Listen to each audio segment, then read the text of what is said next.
Paz do Senhor, amados irmãos em Cristo Jesus, e a todos que nos acompanham. Quero louvar a Deus por nos ter guardado até chegar a este preciso momento, primeiro dia do ano 2025, e acredito que muitos de nós já temos planos, temos traçados que vamos fazer este ano, e alguns provavelmente estão à espera do dia 15 passar para definir o que farão das suas vidas.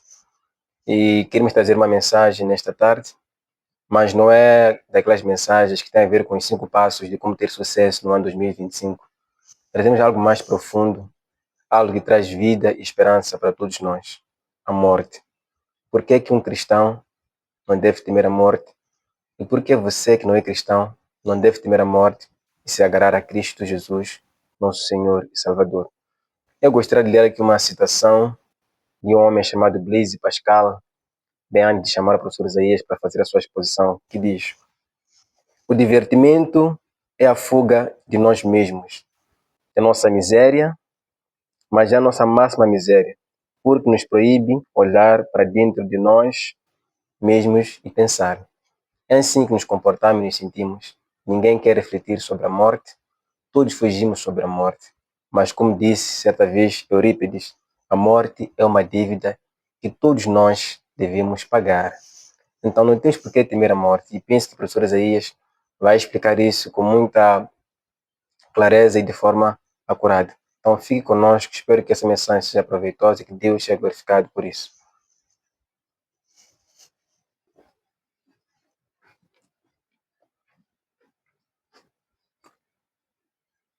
Bom dia, boa tarde ou boa noite, dependendo da hora que você nos ouve ou nos escuta, onde quer que você possa estar.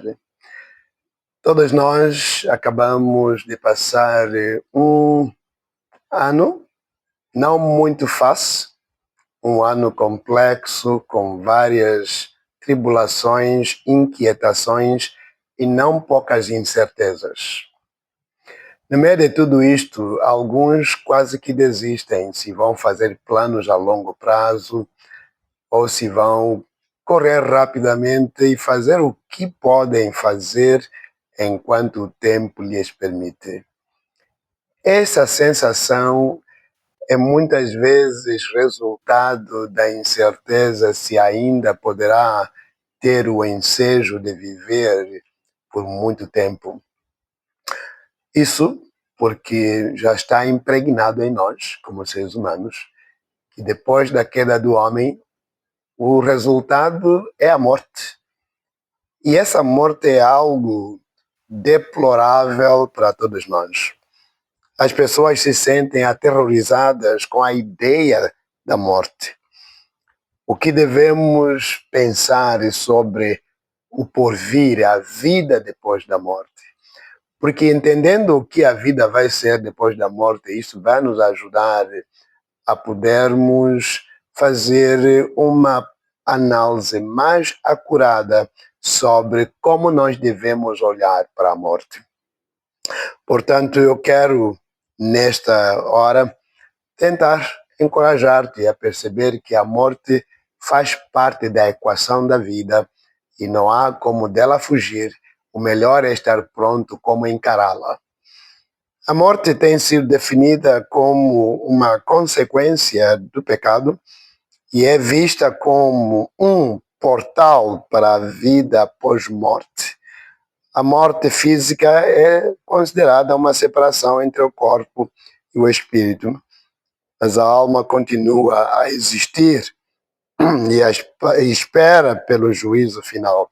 Essa ideia de que vai haver um juízo final, ela em si mesma já torna a situação muito complexa para todos nós, porque começamos a pensar qual vai ser o resultado, qual vai ser o crivo no fim do dia. Mas uma pergunta que você e eu temos que falar dela é: onde passarei a eternidade? Porque uma coisa é o desaparecimento físico, mas a outra é o que segue após esse desaparecimento físico. Então, falando da eternidade que devemos encarar, trazido à minha mente um livro escrito por Erwin Lutzer, Um Minuto Depois da Morte. Neste livro, ela afirma que depois de repousarmos atrás da cortina partida, você irá desfrutar das boas-vindas de Cristo ou encarar o seu primeiro encontro com um cenário que nunca antes conheceu.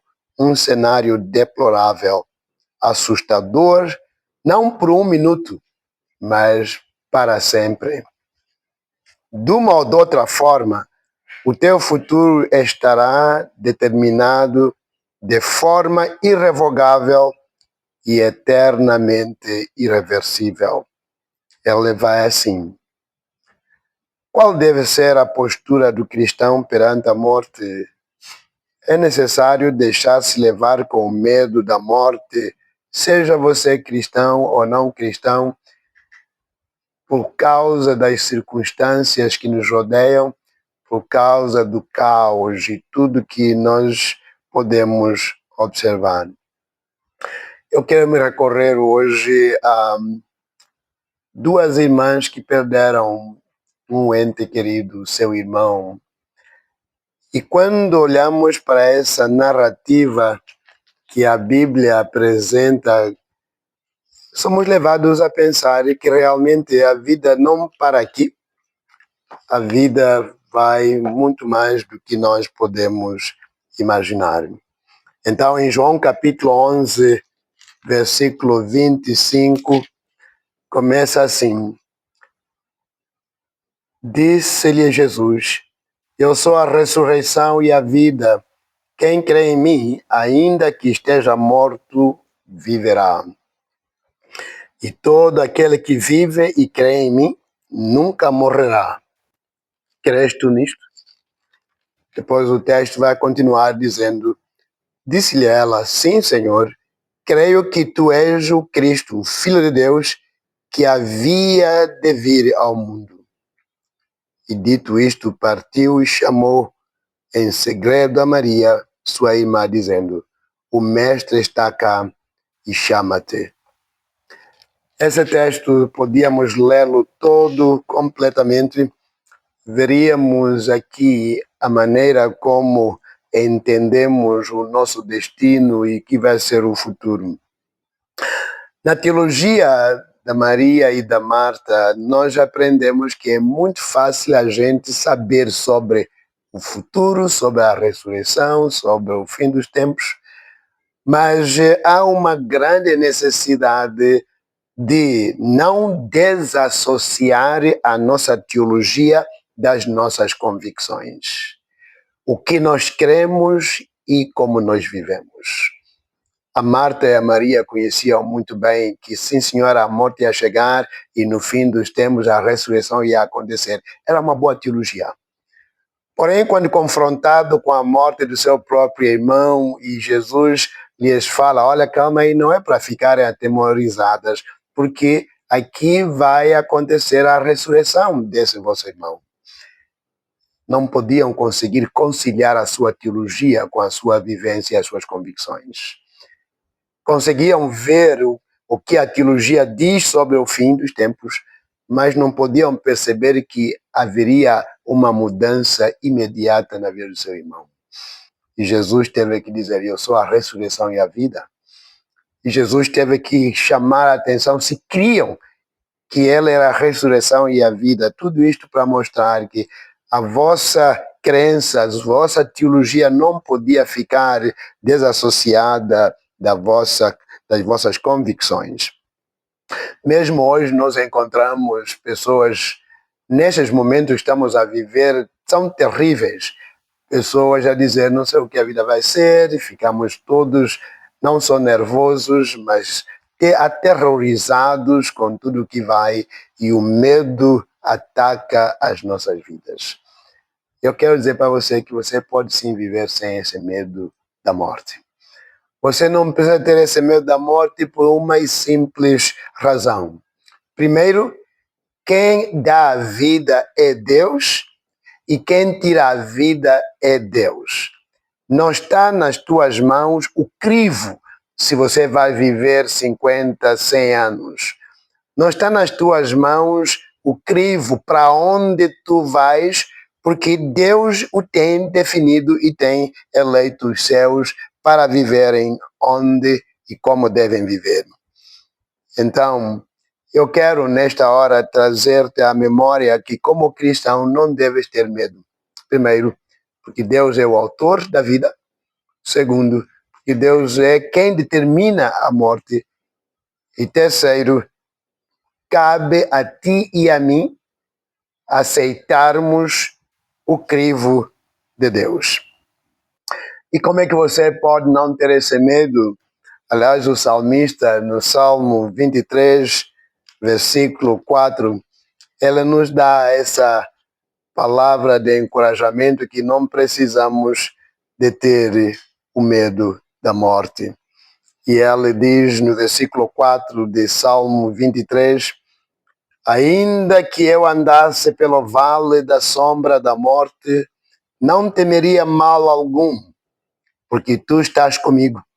A tua vara e o teu cajado me consolam. Essa frase aí, tu estás comigo. O entendimento da presença contínua em nossas vidas, o entendimento de uma relação vital com Deus, devia em si mesmo ser a razão de não temermos a morte. Por quê? Porque sabemos que uma vez que nós partirmos dessa terra, nós vamos estar com Deus. Nós vamos ficar com Ele para sempre. O mesmo Deus que nos consola hoje é o mesmo Deus com quem nós viveremos eternamente. Que coisa gloriosa estar na presença desse Deus. Você escolheria outra coisa na sua vida do que estar na presença de Deus todos os momentos? Nós estamos a falar aqui de algumas horas, de alguns dias, de alguns meses. Estamos a falar de viver com Ele eternamente, para sempre. Eu vou te dizer e eu vou confessar que se eu não fosse acusado de plágio de Paulo, eu diria, eu queria ir agora estar com Ele. Mas Deus ainda tem um propósito e razão de estar aqui e continuarei por tanto tempo quanto Ele me permitir estar aqui. Mas há um outro momento drástico para a sua vida e para a minha vida. É o destino para onde você vai. Qual é que vai ser o final de tudo isso quando eu parto, quando a partida chegar? Há um texto em Lucas, capítulo 16. Esse texto é muito complexo. Complexo no sentido de que vai nos trazer aqui uma situação de impossibilidades. E quais são essas impossibilidades? Uma vez que você morrer, o seu destino está traçado, como Erwin Lutzer falou. Você vai estar ou a ser dado as boas-vindas por Jesus, ou a confrontar a vida calamitosa para sempre, de forma irreversível. O seu destino não vai poder mais mudar. Aliás, o tempo é agora, enquanto estamos em vida, quando nós podemos escolher vida. E Jesus diz, eu sou o caminho, a verdade e a vida. Ninguém vem ao Pai senão por mim. Ele diz que eu sou a ressurreição, eu sou a vida. A melhor escolha deve ser feita agora, enquanto você tem fôlego. Porque depois da morte, a Bíblia vai dizer que não há mais chance. Depois da morte, não há mais condições de nos comunicar e tomar decisões em relação à nossa relação com Deus. Então, nessa passagem de Lucas, vamos encontrar duas pessoas, e essas duas pessoas têm status diferentes. É uma pessoa rica, com toda a pujança e tendo tudo que o homem podia gostar. E a outra pessoa num estado difícil, de falta de tudo. Mas na falta de tudo que essa outra pessoa chamada Lázaro tinha, ela tinha tudo que um homem precisa para viver eternamente na presença de Deus. e o texto vai nos colocar, eu não vou ler toda a história, mas se eu saltar para o versículo 24 desse Lucas 16, diz, e chamando disse, esse é o homem que agora estava no inferno, longe de Deus. Lembra que eu falei que não há haver comunicação? Quando a sua a definição do destino for dada, está dada, é irreversível. Então ele vai tentar aqui ver se é possível reconciliar ou voltar atrás.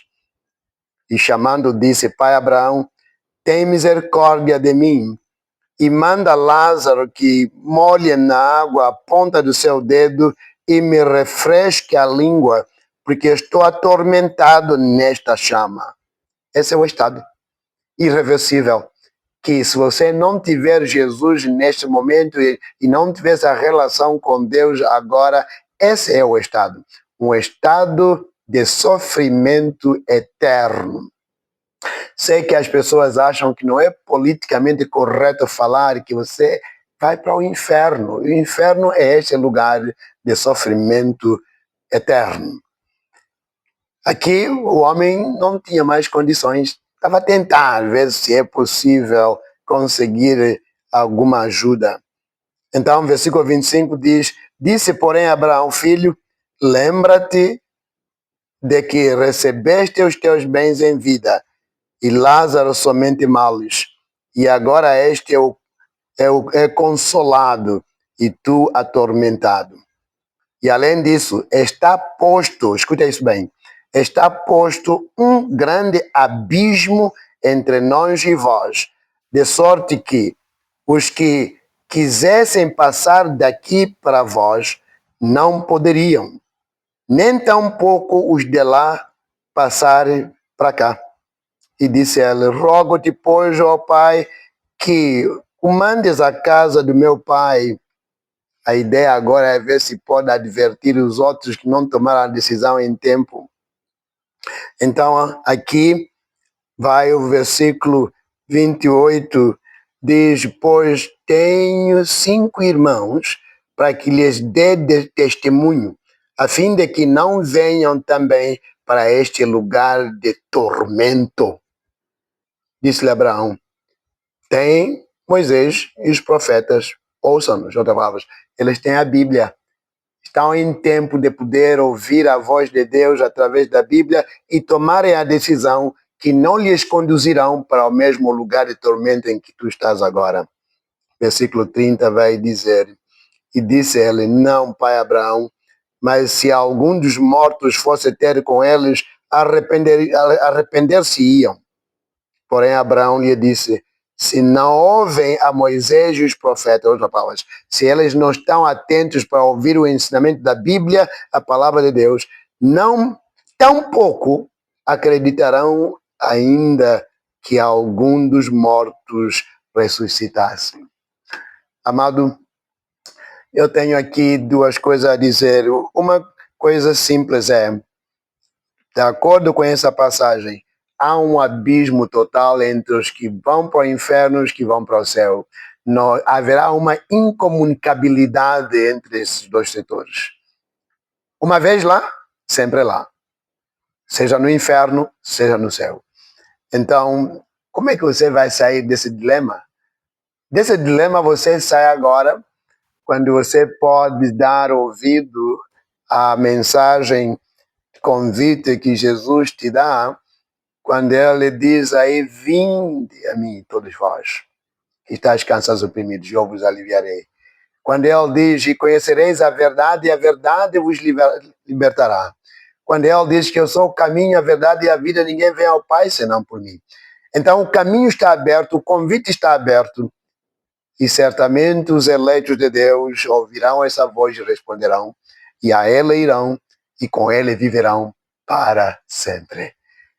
Essa é a decisão que todo ser humano pode tomar. Existem cerca de 3 decisões que se tomam na vida. Uma é de cunho social, com quem é que eu vou partilhar a minha vida. A outra é de cunho profissional, como é que eu vou fazer a diferença na sociedade. Mas a outra é de cunho espiritual, onde passarei a eternidade.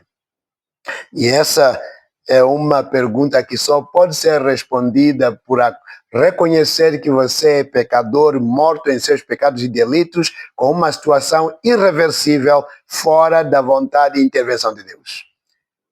E por outro lado, quando conhecemos que estamos nesse estado, então temos que conhecer que Deus deu a solução. E a solução foi que o amor de Deus foi demonstrado. A Bíblia diz, porque Deus amou o mundo de tal maneira que deu o seu Filho unigênito para que todo aquele que nele crê não pereça, mas tenha a vida eterna. Você ainda tem a chance de poder ter essa vida. E essa é dada pela graça e em Cristo somente. Pela graça sois salvos por meio da fé. Isso não vem de vós para que ninguém se glorie. Portanto, não é uma coisa que você vai manufaturar ou vai tentar fazer coisas boas para poder ter. É algo que é uma dádiva de Deus, porque a fé mesmo é uma dádiva de Deus. E uma vez apropriando-se dessa fé, tens a capacidade de responder que a vida só pode acontecer em Cristo Jesus. E uma vez em Cristo Jesus, não há mais razão de ter medo. Não há mais razão de ter medo. E você que diz, eu não sou crente, não vou em nenhuma igreja, ou não entendo isso, eu quero dizer nessa hora que estás em tempo. É só dizer que eu sou pecador, a minha vida está longe de Deus, não tenho como dar solução por mim mesmo. E aceitar a solução que Deus preparou, que foi enviar o seu Filho Jesus para morrer na cruz do Calvário, e depois foi sepultado e ressuscitou, segundo as Escrituras. E apenas a sua fé, crença que esse Jesus veio para me libertar do lamaçal, do estado que eu não tinha condições de por mim mesmo sair. Então essa profissão de fé é razão de você ser resgatado do estado calamitoso da morte e sofrimento eterno para a vida eterna com Deus. Portanto, eu quero que vocês saibam, ou se prepara agora, mas uma vez que entrar num destino ou no outro, inferno ou céu, já há uma irreversibilidade, não há mais como voltar atrás. Por que esperar até mais tarde, se pode fazê-lo agora? Por que esperar o veredito do que vai acontecer nos dias de aclamação de pessoas nos poderes? Por que esperar que venham momentos de anúncios especiais sobre como você deve levar a sua vida e deixar o anúncio, o grande anúncio que já foi dado, que nasceu Jesus e ele traz novas de alegria que você pode ter hoje e para sempre. Hoje é oportuno você fazer isso.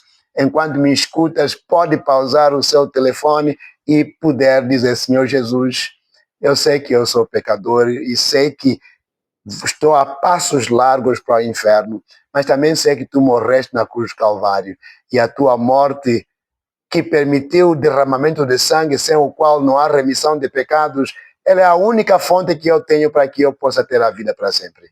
Eu me abro, eu me entrego para que Jesus seja o Senhor da minha vida e seja Ele a conduzir os destinos da minha vida, me dando não passos largos para o inferno, mas passos largos para o céu. Amados, nós sabemos que esse é o estado. Não esqueça desse abismo, porque é muito importante. E não esqueça da ressurreição, porque é uma realidade e Jesus próprio é a ressurreição. Agora, uma vez, como eu disse antes, colocado nesse estado, o destino pode ser muito difícil e pode ser calamitoso.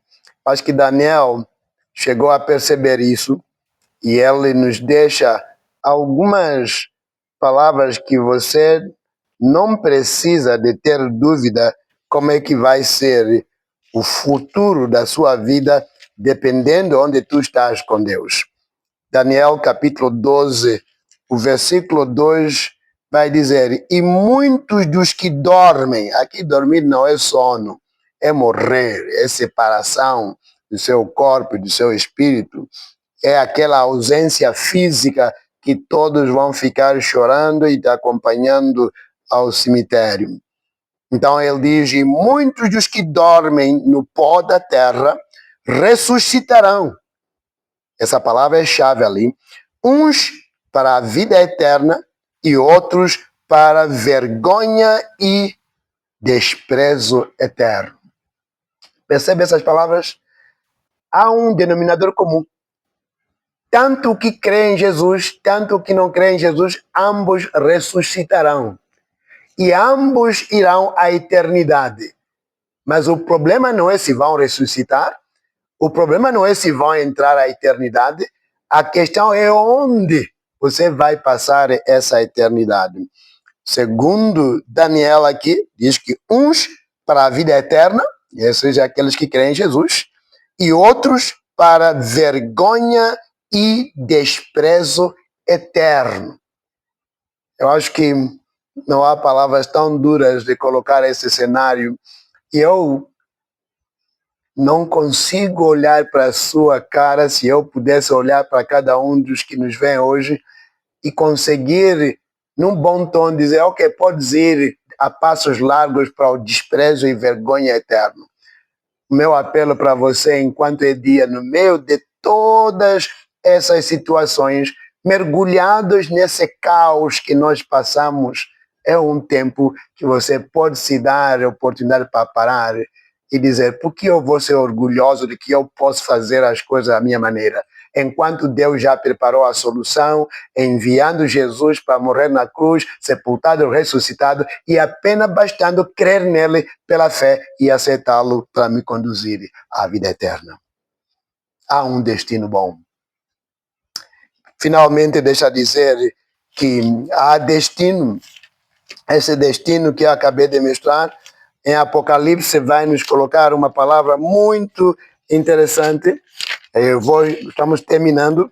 Em Apocalipse, capítulo 21, versículo 1 a 4, nós lemos: E vi um novo céu e uma nova terra, porque já o primeiro céu e a primeira terra passaram, e o mar já não existe. Versículo 3, 2 vai dizer: E eu, João, vi a santa cidade, a nova Jerusalém, que de Deus descia do céu, adereçada como uma esposa ataviada para o seu marido.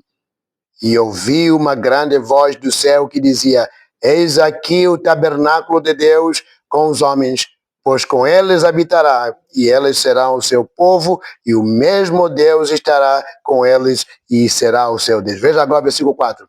E Deus limpará dos seus olhos toda lágrima, e não haverá mais morte, nem pranto, nem clamor, nem dor, porque já as primeiras coisas são passadas. Esse é o futuro que te aguarda, se hoje aceitarem Jesus como seu único Senhor e Salvador. Então, não há razão de ter medo, apenas bastando crer que Jesus é o Senhor e Salvador da sua vida, para pautar o seu destino para viver eternamente com Deus. Que Deus nos abençoe e nos guie e nos ajude a refletir adequadamente sobre o nosso estado eterno. Amém.